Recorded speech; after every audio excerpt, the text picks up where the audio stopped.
Oh, that sucks.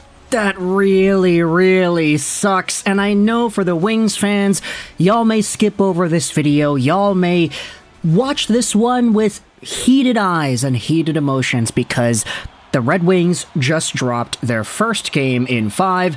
It is a 5-4 overtime loss to the Seattle Kraken. And this is one of those games where maybe for a good chunk of the third period, there was so much belief, so much storytelling going on. After the dynamics at the end of the second, after the score at the end of the second, the Red Wings end up coming back in a game where people think they're going to win and take things over.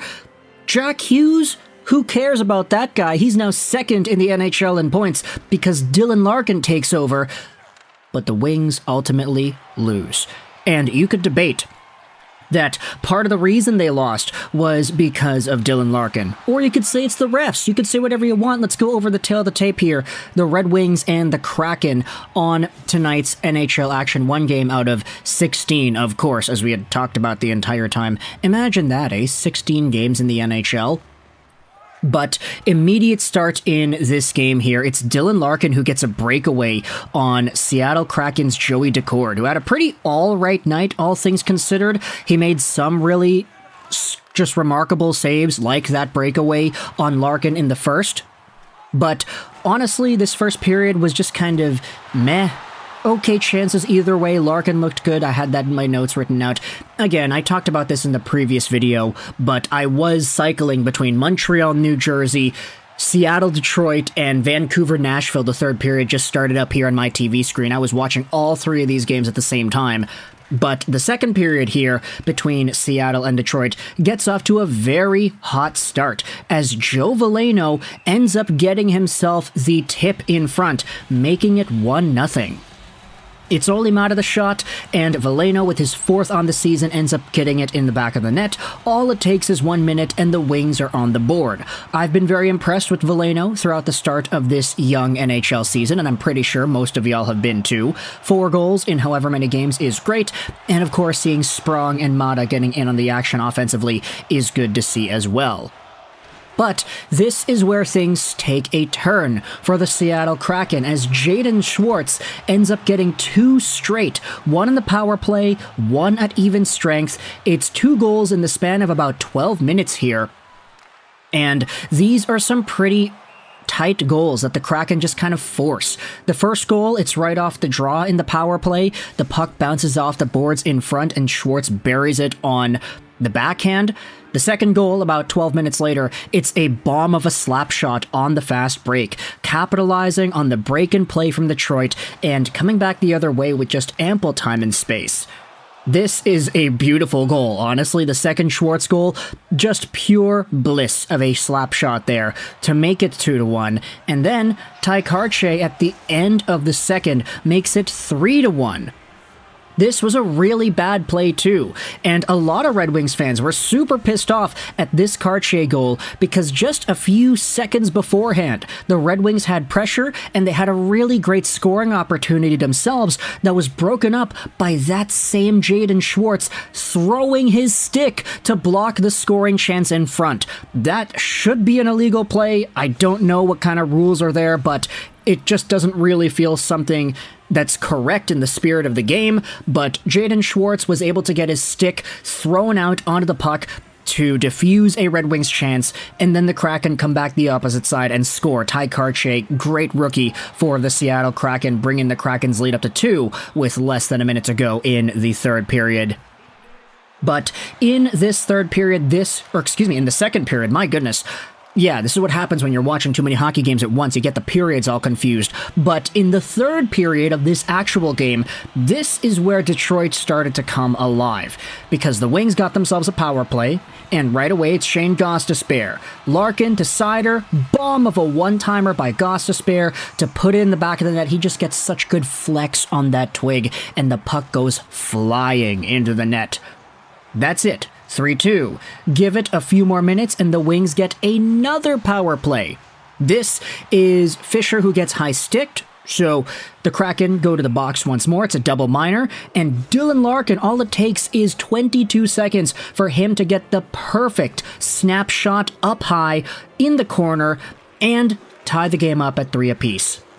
This featured some great movement by guys like DeBrincat, Perron, Gostisbehere, Seider. They get the assists on this Larkin goal, his 4th of the season. And it's just a beautiful play where Gostisbehere goes to Larkin. He's at the goal line and pops right back out in front to put it in the top corner. 3-3 is the game right here. And then the Wings end up getting themselves yet another power play opportunity. It's Jake Wallman who ends up drawing the penalty while shorthanded at 10:51 remaining, and this is where Alex DeBrincat gets in on the action too. He gets his 9th goal of the season, assisted by Larkin and Gostisbehere, so there you go. Shayne Gostisbehere going out here with 3 points in the third period. Larkin also with 3 points in the third. But Gostisbehere goes to Larkin, fakes the same play that he had in his own goal, but instead of coming in and shooting it, Larkin goes over to the OV spot, where DeBrincat is parked right there. He receives the puck, drags, shoots, and scores. This makes the Wings 3 for 6 on the power play, and it puts Dylan Larkin above Jack Hughes in the points race. Let's go out there and look at the numbers here. They had it on the screen, but yeah, first in the NHL in points, it's Dylan Larkin tied with Jack Hughes. DeBrincat is third. I was going to say second, but no, he's third with 13. Mikko Rantanen has 12, and Elias Pettersson is playing right now for Vancouver against Nashville, so we'll see what happens with him at the end. But eventually, it is those same Seattle Krakens that come out here and tie the game. And it's a really off-putting type of way for this game to go because it's Dylan Larkin who actually gets the penalty. He gets a penalty whilst short-handed with 1:48 to go in the third period. Wings go back to the box, and Jared McCann ends up scoring with 30 seconds left to tie it up. You could debate the legitimacy of this Larkin play. You could say that he probably should not have gotten the call. Was it really hooking? Was it really that big of a deal? He just kind of had his stick in the guy. It was not the best penalty to take at this time, but it was called. Larkin went to the box. He chucked the water bottle at the camera after McCann scored the game-tying goal. And then in overtime, the Kraken just decided to puck hog it like crazy, keeping on changing. They kept on just circling back in their own zone. They ended up going offside too, but the overtime almost comes to an end as Jordan Eberle ends up scoring with 4 seconds to go. It's a really unfortunate play for the Wings as Lucas Raymond ends up coming in and hitting the post.